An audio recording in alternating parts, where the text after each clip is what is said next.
4, 3, 2,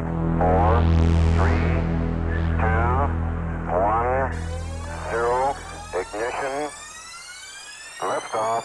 Hey guys, welcome to MB Tech Talker. My name's Matt. So in this video I'm going to show you how to configure custom response pages which displays a web page when users try to access a URL or web-based application. I will show you how to do all of this on a VM series next generation firewall and Windows Server 2016 using VMware Workstation. If you haven't watched my previous App ID and SSL forward proxy decryption labs, I suggest you do this first as it's required in order for this lab to be successful. Hopefully you will enjoy the video. If you do, please like it and please consider subscribing to my channel. Okay, so let's check out the lab prerequisites. We need a Windows 2016 server up and running in VMware Workstation with Active Directory installed. We need the Windows 10 client joined to the domain. Both domain controller and Windows 10 client should have access to the internet. We need access to the Palo Alto Networks Firewall web UI from the AD server. And then we need to make sure we have Windows IIS installed. This would have been installed when completing the SSL forward decryption lab. Let's go through the lab objectives now. So we need to create a new non-Active Directory primary zone in DNS Manager. Create a new host A record and confirm DNS resolution. Configure the web server. Test the web server. Export the predefined response page file. Edit the response page files and upload to the firewall. Configure a new security policy to test the custom response pages and then attempt access to the blocked application and URL. Okay, so let's begin. Let's open up Server Manager and we're going to go to Tools and we're going to go to DNS. With the forward lookup zones highlighted, right click and create a new zone and then next. Leave the primary zone ticked and then I'm going to untick this because I don't want this zone to be stored in Active Directory. Click next, give the zone a name. I'm going to call it MB Tech Talker Lab.com. Next, leave this all at defaults and then finish. Then expand the forward lookup zones again.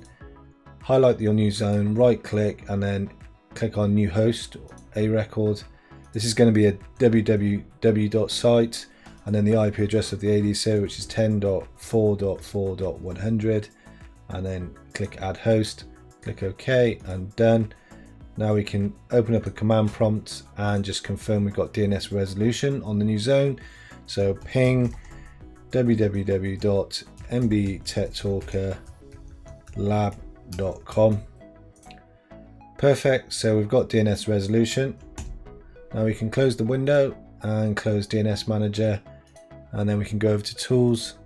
We can open up IIS, so Internet Information Services Manager, and then on the left hand side expand the sites and expand the default website. Now if you've already completed my SSL forward proxy lab, you would have already installed the AD certificate services and the web enrollment feature and will already have these sites populated. If you haven't completed this lab, I would strongly advise you go and do that before attempting this lab. It would just make things go smoother and it would all be the same as my lab is now. Okay, so let's create some directories to store the new website in. We need to right click on default website and then add virtual directory. In the alias box, we're going to give the site a name and I'm going to call it intranet. And then I'm going to browse to the C drive and then I'm going to put the files inside the inetpub folder. This is the default folder for IIS websites. I'm going to make a new folder and I'm just going to call it intranet. And then click OK. Make sure it's been populated and then OK. Then we're going to do it again and create another virtual directory. This is going to be where we store the images. So images, and then the physical path is going to be in the C drive again, inetpub, intranet, make a new folder, images, click OK, and then OK, and that's that done.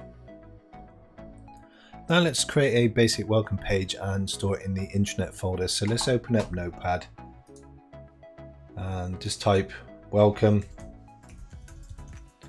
and then we're going to save that as mbtechtalkerlab.com.txt. You got to remember that file name. Make sure it's stored in the inetpub intranet folder, and then save. We can close that down. Back to IIS, and then highlight intranet. Double click on default document, and then we're going to add, and then we're going to put in that file name. So it's mbtechtalkerlab.com.txt, and then just going to click OK. Now that's the default page for the intranet site. Now if we go over to Windows 10, open up a browser, and then I'm going to open a tab, and then in there I'm going to put www.mbtechtalkerlab.com/intranet. So there's the basic website, so that's working. Okay, so now let's add some pictures to the IIS images folder. So I've already downloaded a couple of JPEGs, so let's copy them over to the correct folder, and then we can test in the browser. So we need to go over to Windows Server 2016, open up File Explorer, and then go to my pictures directory. I'm going to copy these JPEGs I've already downloaded, and then we're going to go to C drive, inetpub, intranet, and then images. Then I'm going to drop the files into there.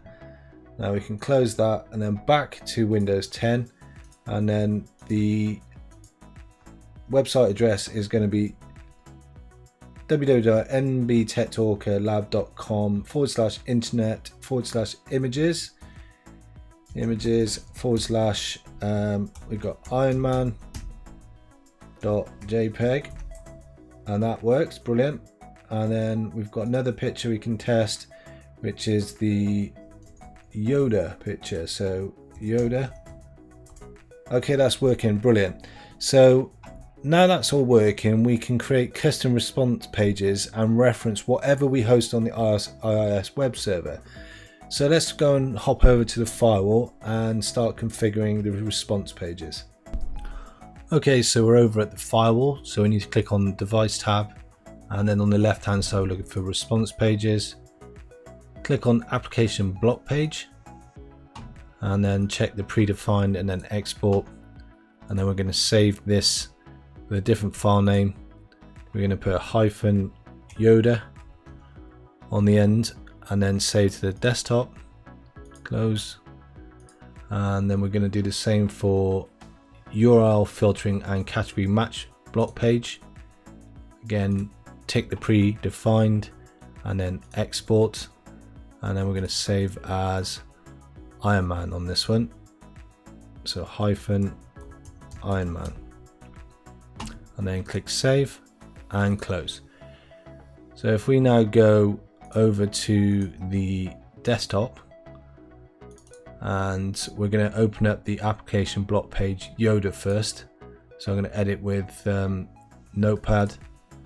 I'm just simply going to add a line in the main body. You can see here, application blocked. Access to the application you were trying to use has been blocked in accordance with the company policy. And please contact your system administrator if you believe this is an error. So underneath here, I'm going to put an image. So the line I'm going to add in is a less than sign, IMG, SRC for source, equals, and then quotes, and then the full website. So this is going to be http://www.mbtechtalkerlab.com intranet images, and then Yoda.jpg,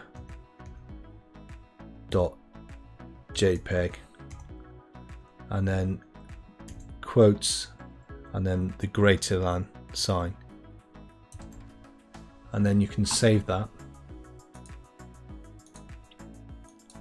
And then we're going to do the same for the URL block page Iron Man. We're going to open with Notepad again, and we're going to do exactly the same. Find the line where it's got the text explaining that the site has been blocked. Hit return, and then we do the same text again. So it's img source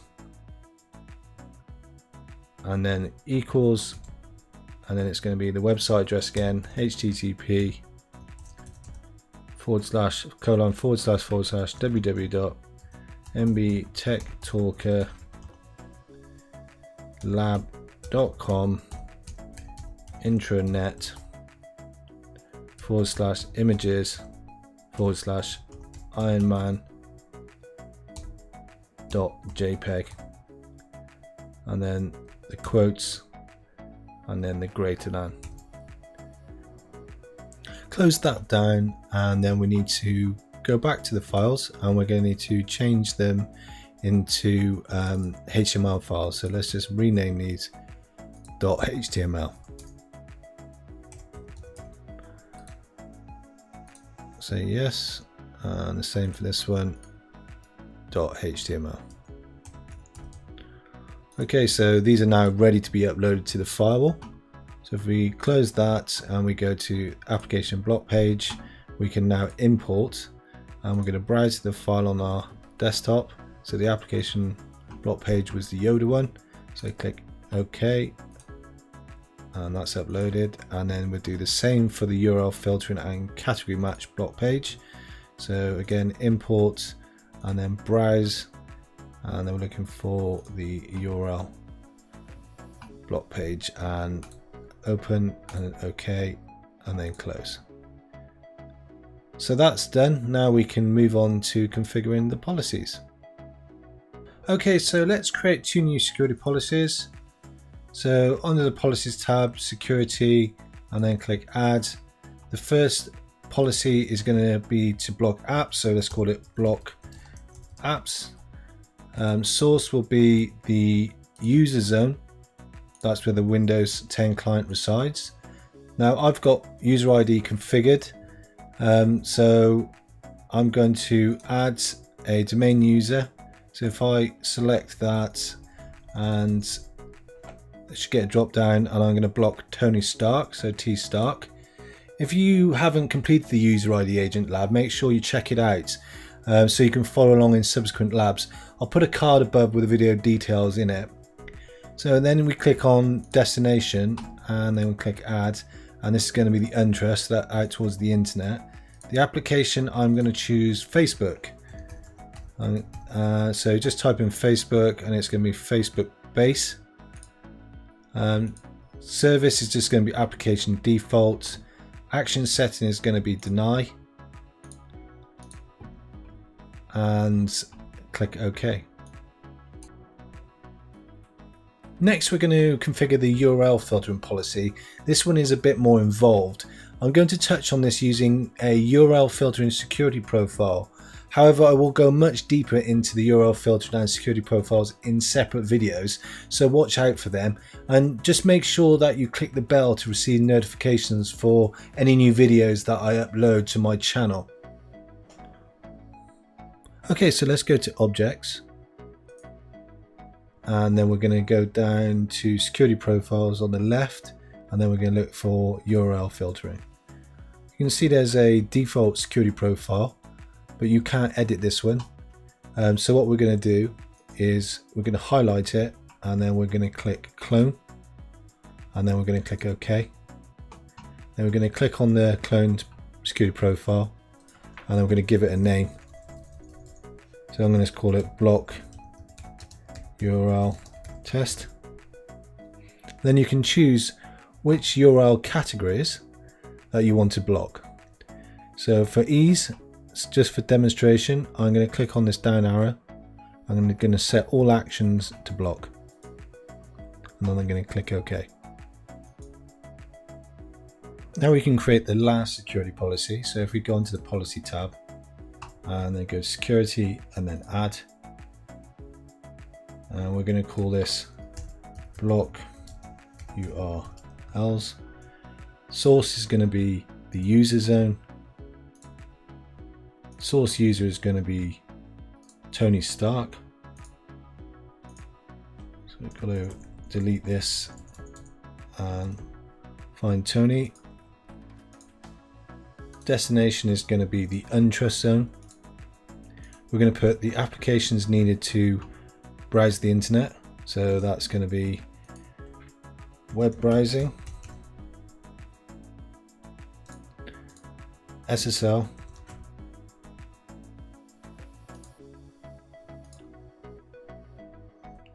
DNS. That was wrong. SSL.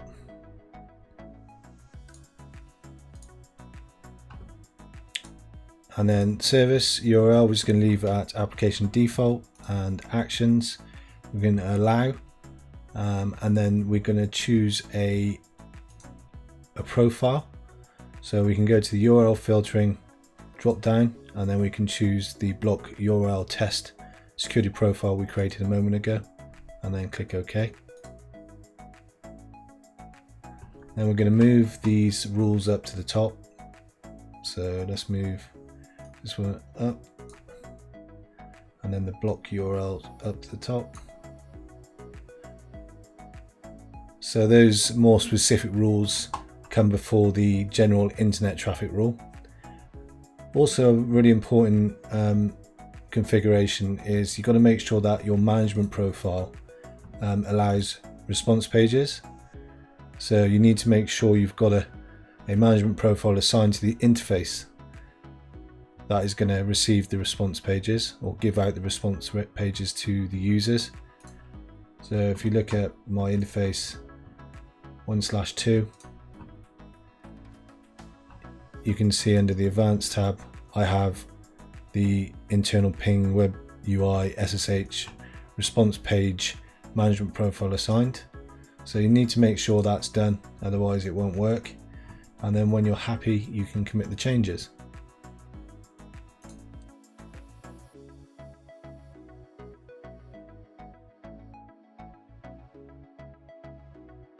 Let's head over to the Windows 10 client now, and we can test the response pages. So let's open up a browser and let's test a web-based application that we block, which is Facebook. So let's go to facebook.com. Awesome, that's working. So Tony Stark has been denied access to the Facebook application, which is in accordance with his company policy. So let's check a website address. So let's go to ebay.com. He's also not allowed to go to eBay. It's been categorized as an auctions website, which has been blocked as well. He checks his favorite sports website, which is FIFA.com, and that's been blocked as well. So he thinks this is an error, so he contacts his systems administrator, his firewall admin, and says, "Look, you know, why I don't think this should be blocked. I think could we unblock this?" The company agrees. So the firewall admin went back to the firewall and he opened up the objects tab, and he went to the security profiles and the URL filtering, and he clicked on the block URL test profile, and he searched on sport, and then he changed the site from block to alert, which means that traffic's going to be allowed through if they try to access a sports category, and also it will log on the firewall when the access has been given. Click OK, and we can commit that. When it's committed, we can go back and check that FIFA.com access, and hopefully the user is allowed through now. So let's go back to Windows 10. Let's open up a new tab and let's go to fifa.com. And there you go. So access has now been granted to that website. Yes, these were pretty basic custom block pages. However, you can get very creative by adding sounds or style sheets, or even a self-service portal where you can log an incident if you think the page shouldn't be blocked. If you want to view the HTML example code for the response pages, I'll put the link on the screen now, and I'll put it in the description as well.